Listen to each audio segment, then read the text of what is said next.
नमस्कार, आप सभी का प्रोफेसर केमिस्ट्री क्लास में स्वागत है।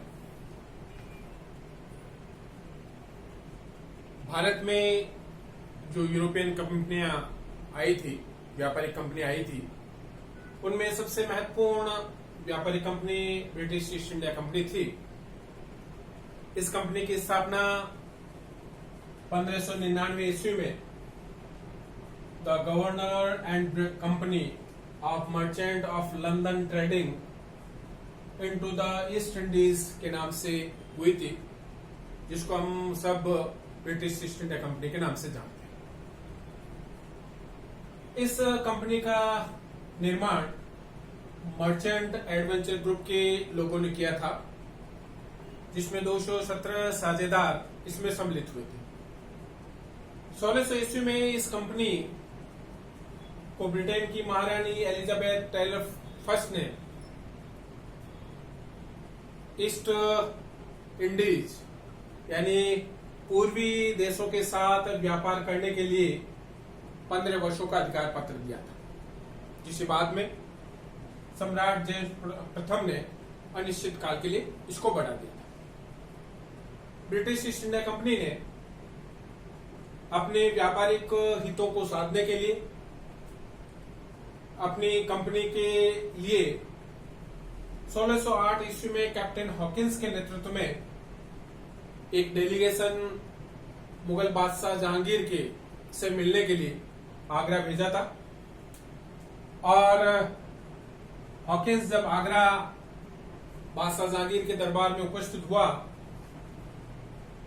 तब वो अपने ज्ञान के बदौलत, अपनी बुद्धि के बदौलत उसने बादशाह को काफी प्रभावित किया था, क्योंकि कैप्टन हॉकिंस फारसी भाषा का अच्छा ज्ञाता था। इस कारण वो अपनी बात अच्छी तरह से बादशाह को समझाने में सफल हुआ था। बादशाह ने उन्हें व्यापार करने के लिए अनुमति भी प्रदान कर दी थी। यद्यपि इस पूरी प्रक्रिया में पुर्तगालियों ने विरोध किया था, क्योंकि पुर्तगालियों का मानना था कि यदि ब्रिटिश ईस्ट इंडिया कंपनी व्यापारिक सुविधाएं उनको मिलेगी तो उनके हितों का पर कुठाराघात होगा। परंतु इन पुर्तगालियों के विरोध के बावजूद जहांगीर कैप्टन हॉकिंस से प्रभावित होकर उनको काफी कुछ रियायतें देने पर सहमत हो चुका था। साथ में कैप्टन हॉकिंस को बादशाह जहांगीर ने अपने दरबार में 400 का मनसब देकर उसको सम्मानित भी किया था।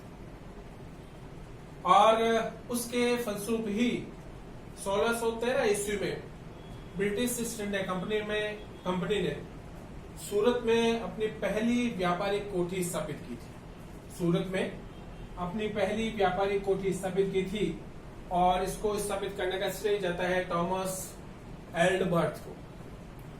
तत्पश्चात 1616 ईस्वी में ब्रिटिश ईस्ट इंडिया कंपनी ने सर थॉमस रो नामक व्यक्ति के नेतृत्व में एक डेलीगेशन मुगल बादशाह जहांगीर से मिलने के लिए भेजा था, और ये डेलीगेशन अजमेर में जहांगीर से मिला था। अजमेर का जो म्यूजियम है, अकबर का महल है, जो वर्तमान में म्यूजियम में उसको कन्वर्टेड कर दिया है, इस महल में 10 जनवरी 1616 ईस्वी को सर थॉमस रो मुगल बादशाह जहांगीर से मिला था, और उनसे मिलने के पश्चात उनसे व्यापारिक सहूलियत लेने के लिए उन्होंने बात की थी।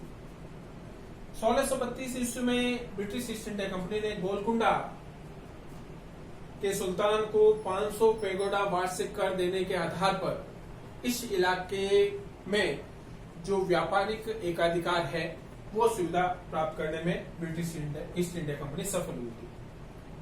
1633 ईस्वी में ब्रिटिश ईस्ट इंडिया कंपनी ने बंगाल में पहला अपना व्यापारिक कोठी बालासोर में स्थापित की। बालासोर में 1633 ईस्वी में पहला कारखाना, जो कि पूर्वी तट का पहला ये कारखाना था। 1639 ईस्वी में फ्रांसिस डे ने चंद्रगिरी के राजा से मद्रास का जो इलाका है वो पट्टे पर लिया, और यहाँ उसने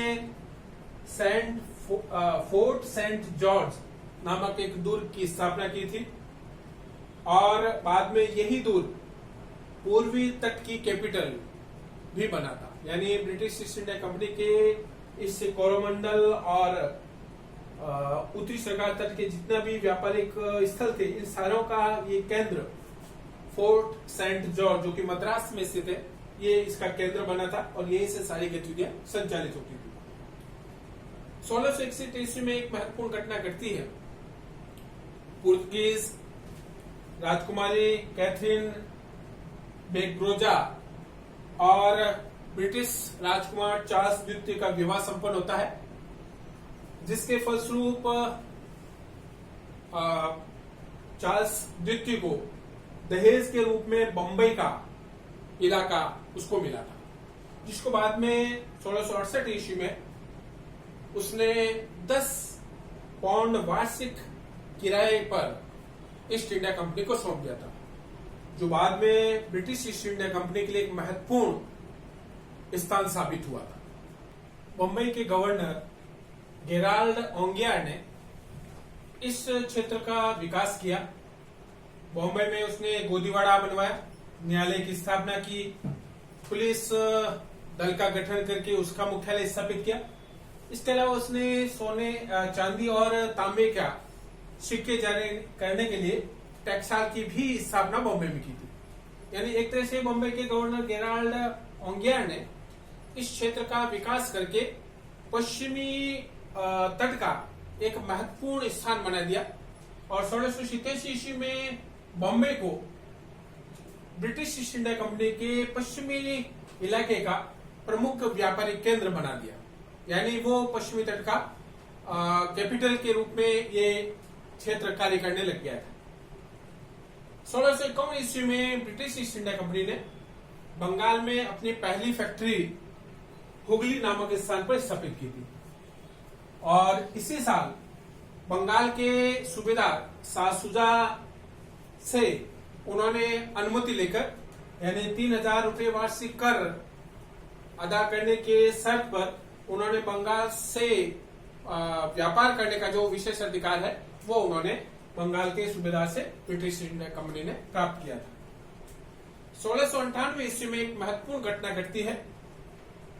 ब्रिटिश ईस्ट इंडिया कंपनी के एक महत्वपूर्ण व्यक्ति और जॉब चार्नक ने उस समय के वहां के जागीरदार शोभा सिंह, जो कि सुपनाती, गोविंदपुरा और कोलकाता का जमींदार था, उससे इन 3 इलाकों की जमींदारी का हक, यानी ये जमीन 1200 रुपये में जॉब चार्नक ने शोभा सिंह से ले ली थी और बाद में यहां पर उसने 1700 ईस्वी में फोर्ट विलियम की स्थापना की थी, जो कि बाद में बंगाल का महत्वपूर्ण केंद्र बना था और इस फोर्ट विलियम का पहला गवर्नर सर चार्ल्स अय्यर को बनने का सौभाग्य मिला था।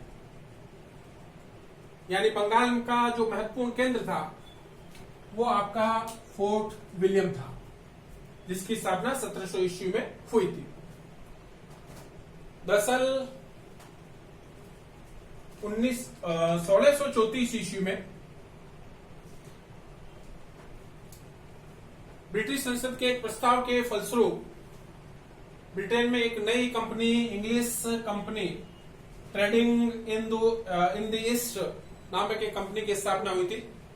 इसने भी भारत में अपना व्यापार करने प्रारंभ कर दिया था, जिसके फलस्वरूप पुरानी कंपनी और नई कंपनी के मध्य प्रतिस्पर्धा उत्पन्न हो गई थी और इसके कारण दोनों ही कंपनियों को नुकसान हो रहा था, जिसके फलस्वरूप एक निर्णय हुआ। अर्ल ऑफ गोडोलफिन का एक समझौता हुआ। उस समझौते के तहत 1702 ईस्वी में दोनों कंपनियों का आपस में मर्जर करने की बात हुई थी, जिसमें यह तय हुआ था कि 7 साल तक पुरानी कंपनी और नई कंपनी अपने अपने हिसाब से चलेगी और 7 साल पश्चात उन दोनों कंपनियों का विलय हो जाएगा।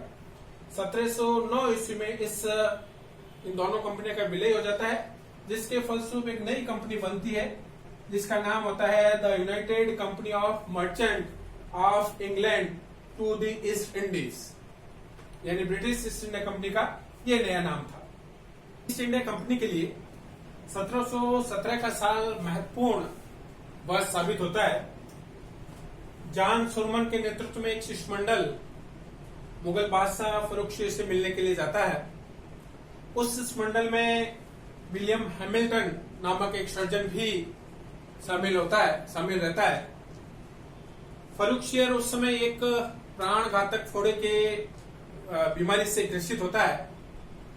विलियम हैमिल्टन ने उनका ऑपरेशन करके उनको इस प्राण घातक फोड़े से निजात दिलाई थी, जिससे प्रसन्न होकर मुगल बादशाह फर्रुखशियर ने ब्रिटिश ईस्ट इंडिया कंपनी को बहुत कुछ सुविधाएं दी थी।